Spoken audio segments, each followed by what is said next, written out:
sikhotha msana amakhanda sikhuleni baba othandeka wasekhaya ezulwini mali uhloniphe idlisa igama lakho Nkosi sithanda ukubonga ngomusa wakho omkhulu kangaka ngoba Nkosi nanku sinikile isipho sempilo wavuma ukubana Nkosi sizothi gwaqa kule ndawo indlu Nkosi ingokubana sikukhonze ngoba uNkulunkulu wethu abantu aba ngalesi sikhathi msindiswa othandekayo silungele ukungena ku-divine service esikucela Nkosi ipresence yakho ikanti Nkosi sikhulekela nje lenceke yakho ekhethileyo ubana uyisebenzise ngale kuseni esikucela nje amathandeka ubana inike imessage efanele ibandla lakho ikanti Nkosi ndathi nje abantu abakho ku-time sizihliziyo zethu zingabi likhulu nje amathandekayo amaqiniso osembela wona swayambile nje amathandekayo besiba umphako wethu enkambeni kukhona esikulesa phezulu kwakho konke nje amathandeka ubana ndisise izimilo zethu uze sekufanele umbuso wakho zabe sinyama ngoba izibonakaliso zakho zaveza sobala Nkosi ubana sokusondele uzwa wakho osibili kanti sibethu ubana Nkosi ngasophese wonke lapha emhlabeni ngumusa la ngothando lwakho tholakale sonke siyenzile intando yakho ngoJesu Kristu inkosi nomsindisi zakhulu yababa amen.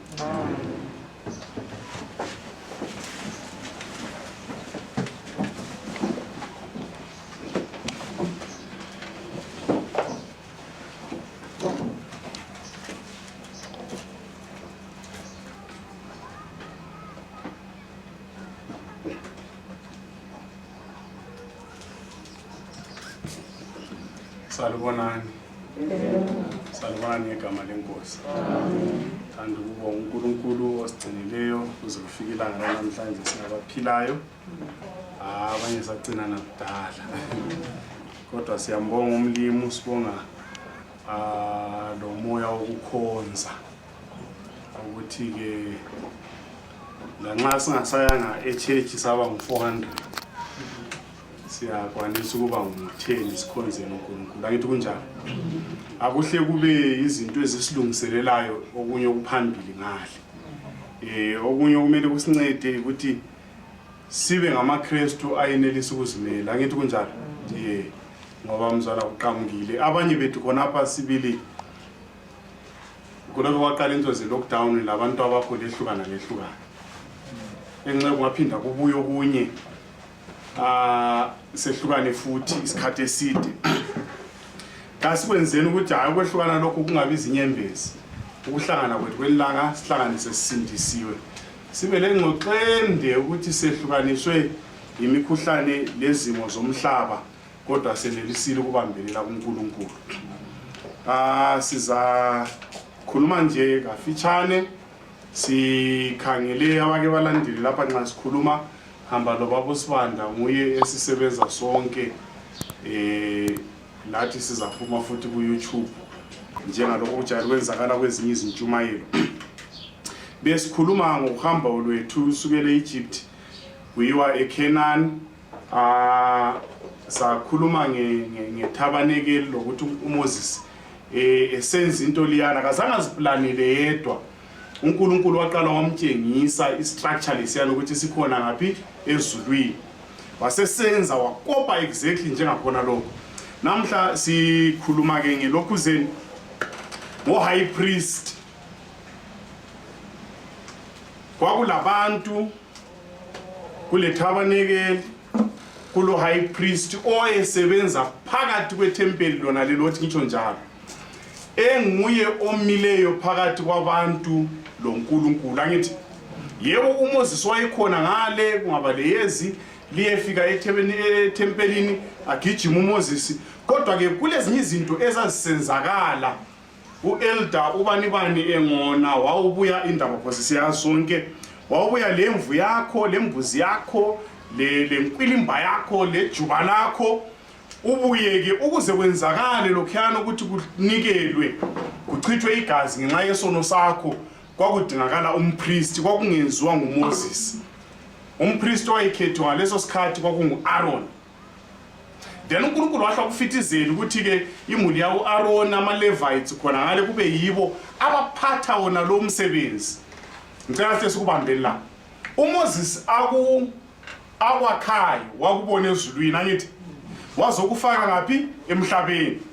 Then kulenye into emnandi abako-Israyeli nxa babehamba besiya eCanaan babe sithi bengafika basuke kube nxa besuka badilize lelo tent libe selithwalwa lento zonke ezazikhona siphomu kucheka kuphela ke nje ku courtyard kwakulana right asiyekeleni into zesikole leziyahluka uqambisa abantu ngizama ukukhuluma right kule into esike sayithinta sizayibona emalangeni la yikuthi icourtyard ngwenya yayinkudlwanyana sibila ngithi kodwa yayilegede elilodwa lanxa uIsrayeli wayehlezi eqaqele lesi sakhiwo kwakulegedi elinjani eliyi-1 kwakungajiyi ukuthi hayi lina elivela ngapha hayi sizalifakeleleni igedi lingene eduze kwapha le kwakulegedi kwakumele babhode lalabana babhode bazongena egedini elilodwa kule gedi elilodwa lensindiso nguKristu ngaze kungani kathandakala emhlabeni kungani abantu bakhuluma kubi ngaye kodwa nguye yedwa igedi okungenwa ngalo ngaphi ensindisweni ngaphandle kwakho uKristu akulansindiso ngaphandle kwaKristu uluntu umuntu mina nawe asilathemba kasilansindiso angithi so umpriest nanku umbalwa lapha engutholileyo wayele sigqoko esasithungiwe but layo i-design yakhona akuzange kucheck ukuthi kulabonyatha abakwazi ukuthunga lingamenzela nje into enhle la ndibona ukuthi acece layo yinto eyakhulunywayo uMoses wayitshelwa ukuthi lo umpriest kumele agqoke njani nanko kumbaba kusigqoko sakhe emahlombe lapha kwakulamatshe amabili alokho kumnandi lo ematsheni amabili lawa lay side kwakubhalwe amabizo abantwana bakaIsrayeli angu6 la kule side kubhalwe abanye abangaki futhi 6 obhalayo abesesithi yena kwakumele umpriest lesi sigqoko angithi isigqoko nsuku zonke so impilo yakhe yonke umpriest wayehlala ethwele uIsrayeli emahlombe akhe wayehlala ethwele isizwe sako Israyeli wayehlala ethwele isizwe sako Rubeni esako Simeon esako Gad esako Naftali emahlombe akhe ungabala kuthiwa kule effort lapha kwakulento futhi eyisquare eyilamatshe angu12 engama-row 4 ilitshe lelitshe lalimele isizwe sako-Israyeli njalo kubhaliwe ukuthi leli litshe kubhalwe Jude kumbe Rubeni engabathwala emahlombe nsuku zonke uthi yena obhalayo kwakumele uAaron alokho kumnandi kwakumele uAaron aphinde athwale isizwe sako-Israyeli enhlizweni yakhe amen bambani la sakuphinda kuchibilika kubuya kithi futhi njengabantu emhlabeni iBhayibhili lababhalayo bayachasisa ukuthi ke nampana ubaba bakhona nampo baba ukuthi ubaba inhloko yomuzi ubaba high priest so okumele athwale imuli emahlombe lenhlizweni yakhe ikakhulu entweni zakomlimo ngubaba ngokuswelakala kwenhlanhla futhi obaba abanengi yibo abathunjwe ngumhlaba abasathwalanga mule emahlombe lenhlizweni yabo beyiletha kumlimo sebethwele ezinye izinto kwasekuchibilika Elder Msunganyoka omama iba sebethwele imuli nguyo sencengela ubaba ongekhoyo nguyo sekhalela ancengele abantwana kodwa bekumele kube ngumthwalo kababa njengompriest ukuthwala imuli yakhe mana ngichibilike ngibuye futhi ngapha kuphinde kusondele la kubafundisi anti yibo amaLevi ethu yoma high priest ethu kusolakala wenhlanhla futhi umhlaba kathesi ibandla yile eselithwala umfundisi kodwa bekumele umfundisi kube nguye othwala ini bandla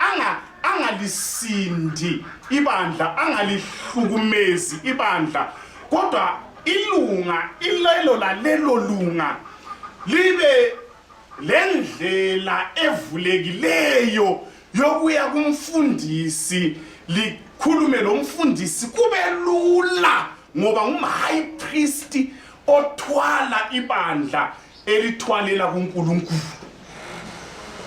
Okuswelakala wenhlanhla kathesi abantu thina abantu ukuze sithole ifeve emntwini kumele ungene ngebizo lomunye umuntu. Andlela kunanzela andla wawukuzwe mbuze futhi okunye hanti la wawukwenze.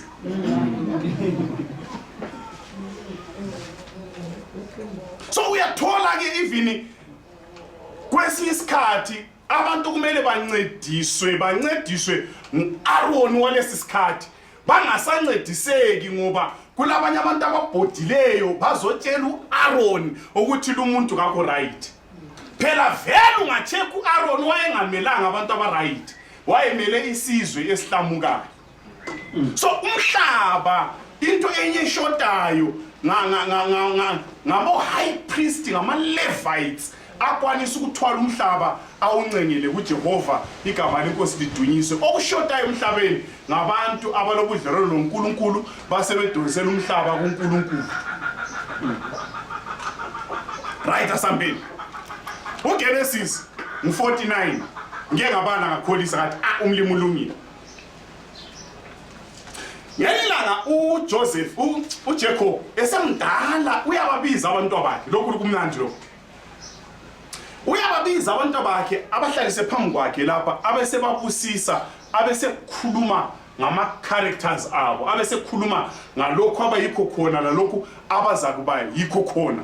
Phela bona laba abantwana bongu-12 yibo ababumba labadala isizwe sabo Israel. Ngithe ngibala bona abantwana bongu-12 bavela kibo mama abangu-4, 2 sisters labo maid abangu-2. Hayi lapha mle inqalizwa liyakuzwa yini? Ngayizulu ngelethu ngako laba yabangasoze baba represent isizwe sawo Israel lapha ngithi ogadi labo Naftali ngoba bazalwa ngoba bani? Vele kambe siyathini. Wayabulawa yikusentu uJacob. Ithi ngakapheli isenta yakhe kuzwakale kuthiwe omunye umaid usezithwele. Singezelele samba sonke bathumusa kamlimi, bona laba abantwana bevele njalo badala isizwe sako Israel. U-Aaron owayesithwala everyday enhlizweni yakhe. Nxa sikhuluma ngo-Israel lo-Aaron singahambi kakhulu emuva ngapha, ngasibuyeni kithi ngapha sikhangela laphambili sikhumbule ukuthi khonokho kwenzakalayo kusenziwa nguMoses, senziwa ngu-Aaron. Le structure sasakhiwe uMoses wayesibone ngaphi? Ezulwini. Khonokho kusenziwa ngu-Aaron. Kulomunye umuntu okwakumele akwenze. Wayevezela uMoses uNkulunkulu ukuthi i-plan of salvation Moses yendlalwa umhlaba ungakabi khona, ukuze uluntu lusindiswe. So ngicela ukukhuluma lokhu sevile la, akula muntu okumele alahle ngoba i-plan of salvation indala kulesono sakho. Yikho obhala esithi ngaleso sizathu ngasibuyeni ngesibindi esihlalweni sikaNkulunkulu ngoba indaba yethu vele iyalungiseka, kayethusi mlimi ayayaya kathi Mrs. Spirit kadla ubusenza iyalungiseka. Asiqhubekele chapter 49 aqala khulume uJacob, asekhuluma ngoRubeni first born yakhe. Athi Rubeni, wena ngenxa uRubeni ibizo lakhe likhona lapha ematsheni, likhona la kuleli litshe, isizwe sako Israel, i-first born kaJacob. Uqala khulume ngawuthi ungamandlana, ukuthi ngiyindoda ngazibona ngawe ukuthi ngazala wena mfanami.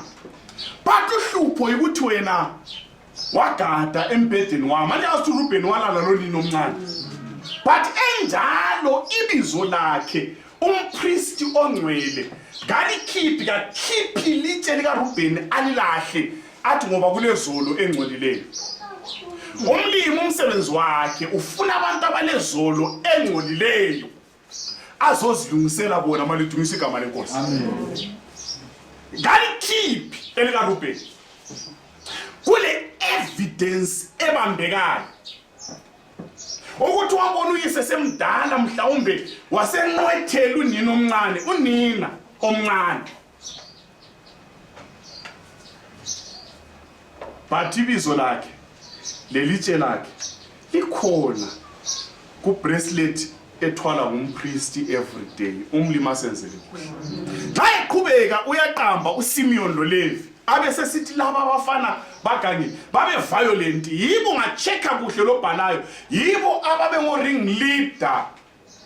UDina eserechwe nguShekhemu bakhulumisana loJacob, bavuma ukuthi bazasokwa ukuze bathathe ko-Israyeli. Leziyana zithe sezibona uSimeon loLevi bebona ukuthi laba abantu sebesokiwe basebuhlungwini, bathatha advantage, babanyenyela bayaqeda isizwe sonke. Nxa sebeqeda isizwe sonke, uyise sekhuluma athi yena cursed is their anger. Ngabantu aba-short tempered, abantu abathi into zilungiswa ngezandla, umuntu kumele amchaye umuntu ukhipha ukudelela phela umuntu akujayeli. But labo ngacheka uqeda elikaRubheni kulelitshe labo elibhalwe Simeon, wehle kulelitshe elibhalwe Levi. Yena lo uLevi yiko kuphuma khona isizwe sabaLevites. Hallelujah. Bantu nabalolaka umlimi lomusa, kwakumele umpriest, bona abantu abalolaka olunjalo, abantu abalenkane enjalo, abancengele nsuku zonke phambi kobuso bukaJehova. Bona abantu abanjengabo Rubheni abangaziphathanga, abancengele nsuku zonke ebusweni bukaJehova. So singadinwa, ungadinwa lanxa kulomntwana othe nxa ungumzali ungumpriest vela kula muntu ongancengela umntana wakho kumlimi ngaphandle kwakho. Ngizwa abantu sebefuna ukuhlupha abantu, sebehlupha ibandla kuthiwa hayi umntana moya ngehlula kangcono ngimcelela abantu. Akulabantu abangamncengela ngaphandle kwakho, futhi akulabantu abangamkhuza ngaphandle kwakho kumbe lezihlobo zakho. So asigcineni ubuhlobo bethu lomlimi buhlambulukile, kasilungiseni ubudlelwano bethu loJehova. Indaba emnandi nansi yanisisehla lapha kulo Juda layo. UJuda walala lo malukazana wakhe, wazalwa uPerez loZera. Ongabala uMatthew 1 uzathola uPerez engukhulu kaJesu. Amen. Wayengahlabela lathi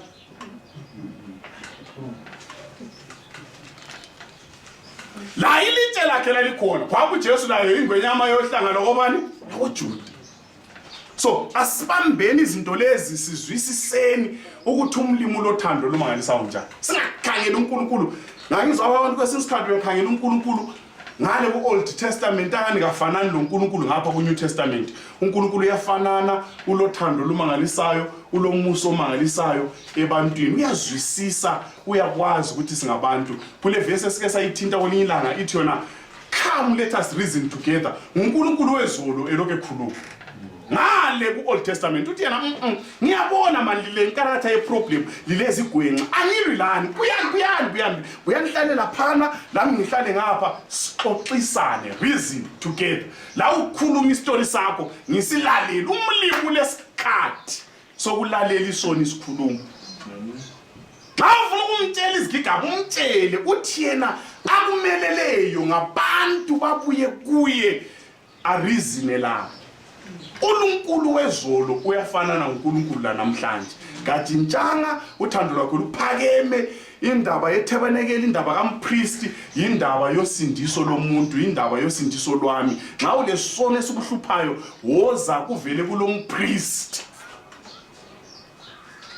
okuthwala insuku zonke, okuncengela ukusa kwamalanga phambi kobuso bukaJehova. Asambeni.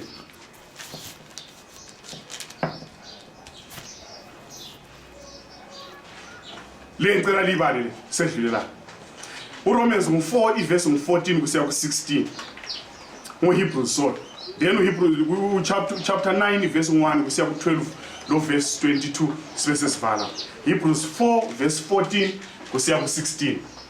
Kaka kupheleli ngale kuyabuya futhi lakithi ngapha igama lenkosi lidunyiswe kube mnandi. Ngelanga siza kuthi gwaqa phambi kobuso wesihlalo sobukhosi ngenxa yazona lezi ndaba sibone lezi izinto esasingazizwisisi ukuthi zazisenzelwa thina njengoluntu ukuthi sisindiswe thina njengoluntu ukuthi sibe khona ensindisweni uJesu eyikho konke entweni zonke empilweni yethu ibani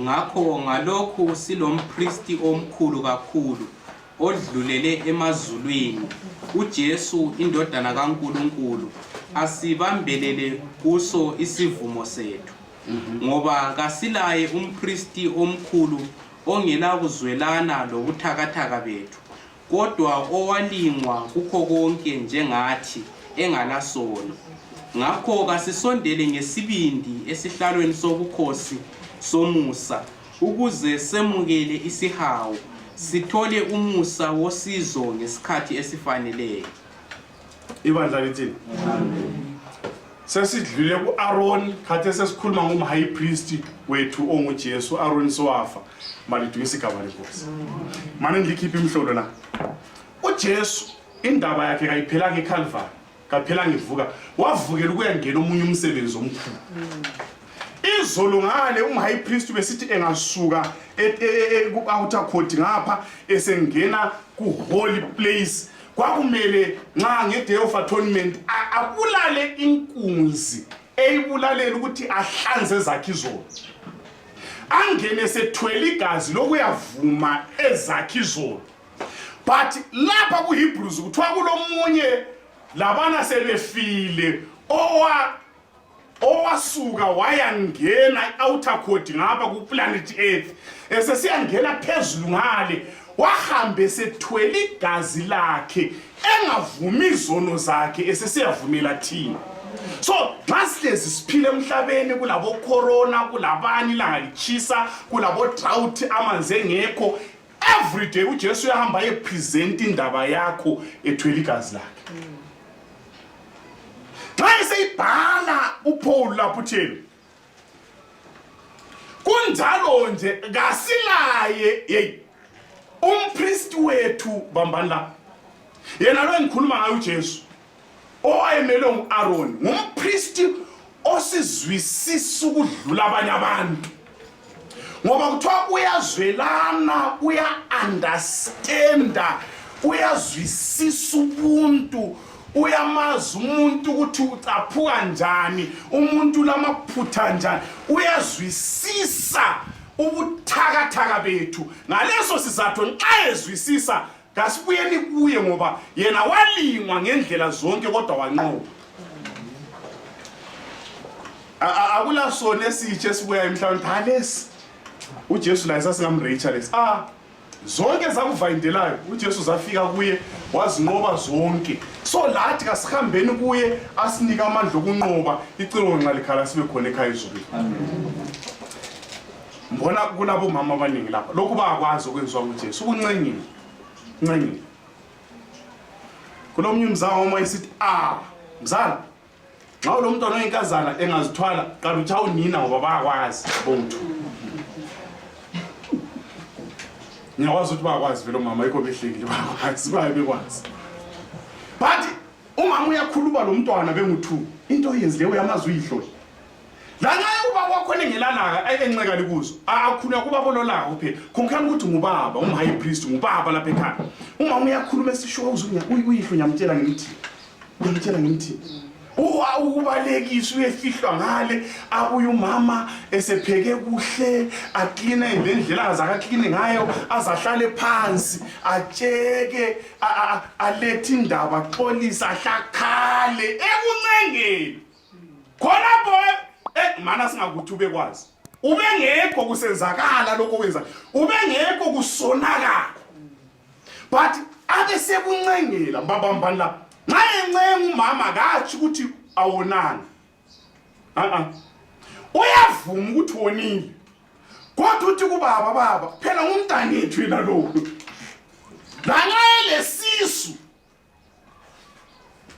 engalotsholwanga kodwa umntwana wabobani hayi xola shuwa xola vele labantu bakho ngizalixotsha lapha ngangcono uchaye mina shu ngumntwana bode kanti sengitshela uyihlupho swasibulala vele uzakubula kuze ukuncengela so uJesu every day ngathi ukuthi kasonanga bambana ngathi ukuthi kasonanga uyafika ngegazi lakhe athi bona umlamleli mthembo wonile ba but ungakhangeli isono sakhe kuphela khangela lo mhlatshelo sengamenzela wena khangela igazi lami izulu libe lingasakhangeli mina lingasakhangeli wena libe selikhangela inhlawulo enziwa eCalvary ngenxa yesono sakhe silom high priest oncenga hayi ngoba ihlatshelo leBhayibheli likhuluma ezulwini ukusuku kabukho nxa silele yena uyabe lokho encenga ngoba uya-understanda uyazwisisa unjengomama ngayizomama besithi kuyahela mani ngikufake lathi nginjengelimi lomhlabeni nxa sisona indaba yethu isikhulunywa ezulwini uJesu uyasukuma kuyahela athi ye wonile sibili kodwa ngamfeli ibisilungiso so umlimi uyasifuna umlimi ufuna sisindiswe singayaleli phandle kwegedi kasingenene egedini elingKristu sithole insindiso igama lenkosi bese lidunyiswa singalahlwa omnye umuntu uthi abanye abantu into ezabazwisa ubuhlungu elidamsunkanyo kanti embala kwindawo yethu uthi yena abanye abantu ezabazwisa ubuhlungu kakhulu into ukuthi icilongo liyaselikhalile uJesu esebuya labangcwele abantu bazakhangela sebetshengisiwa amathuba wonke ensindiso kuthiwa okuzabazwisa ubuhlungu kakhulu ukuthi bathe bechecka babona ukusindiswa kwabo kuyi-100% vele ukuthi vele thina bekumele sisindiswe akukho okungenziwanga okumele kwenziwe ngami ukuthi ngisindiswe but lokho engilahliwe kuzabazwisa ubuhlungu njengomntwana ofeyila iphepha i-answer khona pha akwenza ukuthi silahle ngoba i-answer yensindiso yethu nguJesu sokwabhadalwa konke okwethu kuphela ikumamukela njengenkosi lomsindisi abese senza okumele akwenze ngaphakathi kwethu ukusa kwamalanga bani verse le chapter 9 verse 11 kusiya ku14 no verse 22 sibe sesivala kasibambeni la 9 verse 11 to 14 no verse 22 kodwa uKristu esefikile engumpristi omkhulu wezinto ezinhle ezizayo ngethabanekele elikhulu nelipheleleyo kulelinye elingenziwanga ngezandla okuyikuthi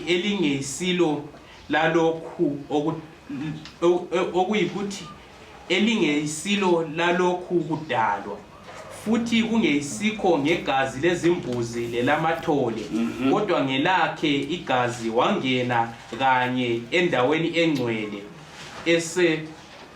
esezuze ukuhlengwa okulaphakade ngoba uba igazi lezimbuzi lelezinkunzi lomlotha wethokazi ufafaza abangcolileyo ungcwelisa kuze kube sekuhlambulukeni kwenyama kakhulu kangakanani igazi likaKristu owathi ngomoya ophakade wazinikela kuNkulunkulu engelasici lizahlambulula isazela senu emisebenzini efileyo ukukhonza uNkulunkulu ophilayo liyakuzwa ukusebenzana ngani kuza kuba kukhulu kangakanani lelo gazi ngapha bebethembele izinkomo lezi imbuzi thina uJesu sengena ethwele lakhe igazi kuza kuba kakhulu kangaso insindiso yethu khathesi nxa ukunanzelela isiyamekithi njengabantu ukuthi siyavuma yini okwamukela lokhu okwenziwayo kusenzelwa thina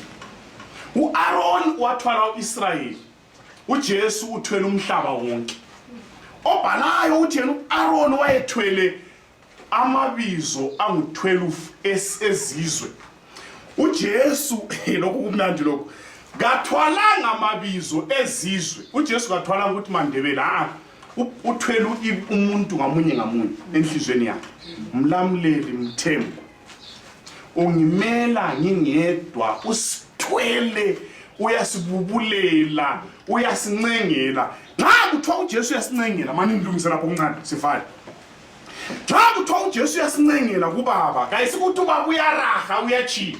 Asobaba lona uhlala ukuthi hayi ngezinjalo zabulala abantwana.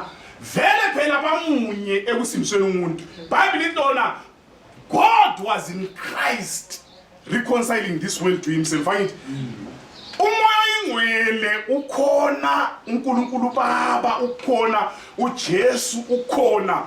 Okulolaka okulwa lo muntu yinkokheli yokona kuyini? Isono. Isono yiso esifuna umuntu engephula umthetho umuntu abulawe, but uJesu sehambe wayafaka igazi lakhe elibhadala ukuthi umuntu engafa. Umthetho ngathi umuntu onile kumele afe, kuthiwe ye sengabafeli. Wena owafelwayo lami engafelwayo kasingenene ensindisweni. Kasingenene ensindisweni.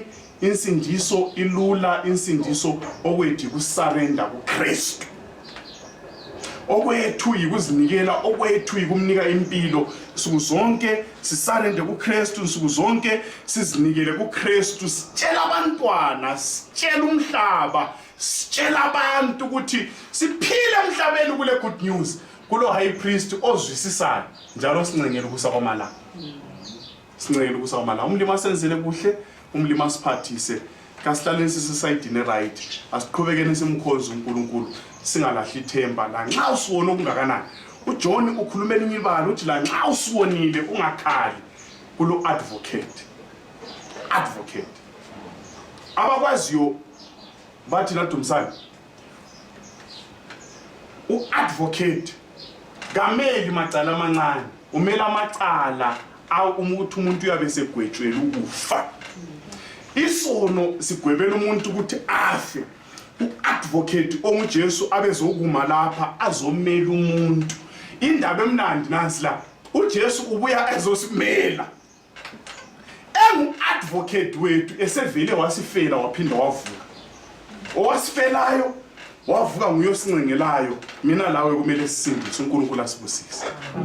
Asicimeze sikhulekele. Baba olungileyo usezulwini, siyabonga ukuthi indaba yethu yalungiswa kudala. Siphathise samukele leyo ndlela yokusindiswa kwethu. Sihlale lawe, uhlale nathi ngoJesu siyakhuleka. Amen.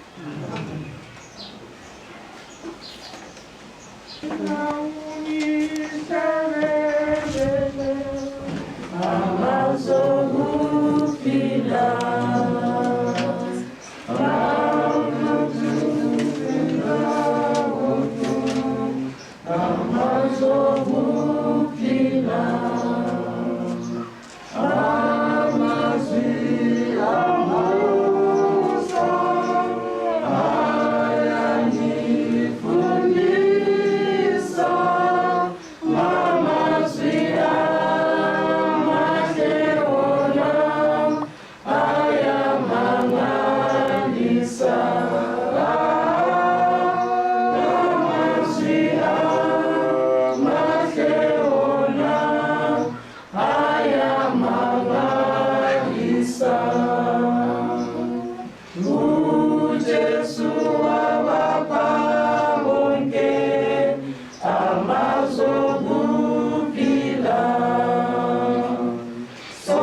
asiciniso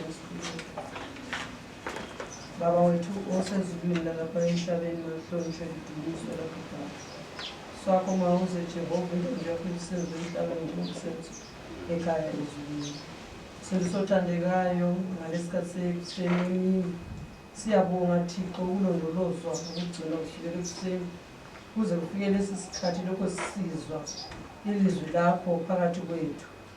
Esikucelayo khathesi umoya wakho engcwele Baba ubana ilizwi leli selikhulunyiwe langesaba sikhulu silizwisise siligcine sibe sesiliphila ezimpilweni zethu.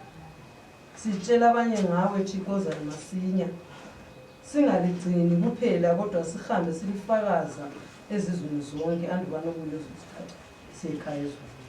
Siyabonga intshumayelo ethunyelelwe khathesi esifundisayo ubana Baba sisondela ngakuwe kuzo zonke izikhathi lanxa siphakathi kwezinhlupho lanxa uSathane Baba ebhonga njengongonyama engayisiyo edinga ukudla angamudla kodwa kumele sikhangelise amehlo ethu esiphambaneni lapho usizo lethu oluvela khona.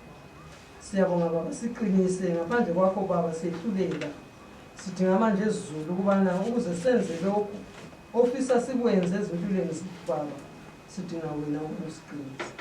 Siyabonga Thixo ngoba usuzwile wona lomthandazo njalo usuphendule ngoba sikhuleka silokukholwa lethemba egameni lakho Baba lomntana wakho Jesu ngokuzamasini wazosifela lapha ekhaya. Siyakhuleka ngegama lakho